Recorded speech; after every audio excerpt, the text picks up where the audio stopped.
शिरडी के साईं बाबा एक चमत्कारिक संत है। उनकी समाधि पर जो भी गया झोली भरकर ही लौटा है।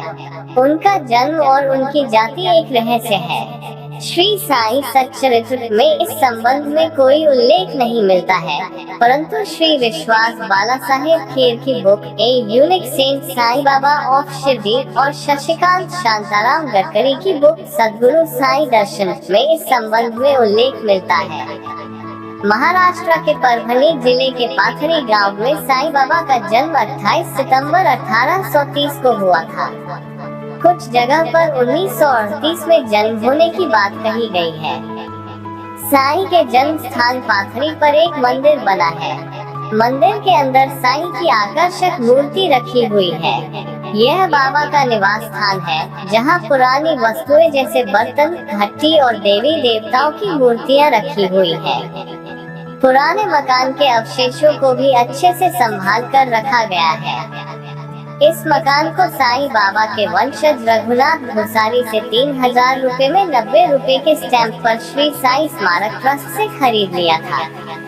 साईं बाबा के पिता का नाम परशुराम भूसारी और माता का नाम अनुसुया था, जिन्हें गोविंद भाव और देवकी अम्मा भी कहा जाता था।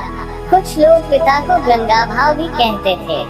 दोनों के 5 पुत्र थे, जिनके नाम इस प्रकार हैं: रघुपति, दादा, हरिभाव, अबादास और बलवंत। साईं बाबा परशुराम की तीसरी संतान थे, जिनका नाम हरिभाव था। वेंकुशा की आज्ञा से साईं बाबा घूमते फिरते शिरडी पहुँचे। तब शिरडी गांव में कुल 450 परिवारों के घर रहे होंगे। वहां बाबा ने सबसे पहले खंडोबा मंदिर के दर्शन किए, फिर वे वैकुंठा के बताए उस नीम के पेड़ के पास पहुंच गए। नीम के पेड़ के नीचे उसके आसपास एक चबूतरा बना था। भिक्षा मांगने के बाद बाबा वहीं बैठे रहते थे। कुछ लोगों ने उत्सुकतावश पूछा कि आप यहाँ नीम के वृक्ष के नीचे ही क्यों रहते हैं। इस पर बाबा ने कहा कि यहाँ मेरे गुरु ने ध्यान किया था, इसलिए मैं यही विश्राम करता हूँ।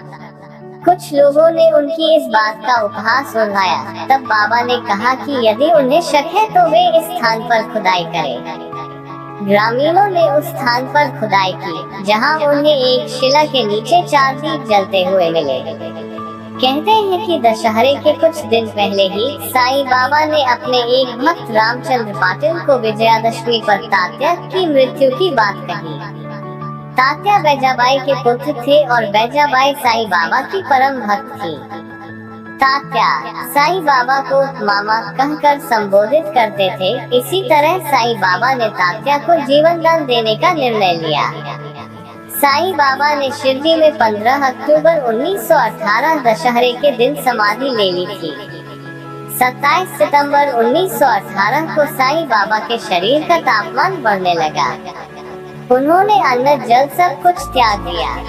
बाबा के समाधिस्थ होने के कुछ दिन पहले तात्या की तबीयत इतनी बिगड़ी कि जिंदा रहना मुमकिन नहीं लग रहा था, लेकिन उसकी जगह साईं बाबा 15 अक्टूबर 1918 को अपने नश्वर शरीर का त्याग कर ब्रह्मलीन हो गए।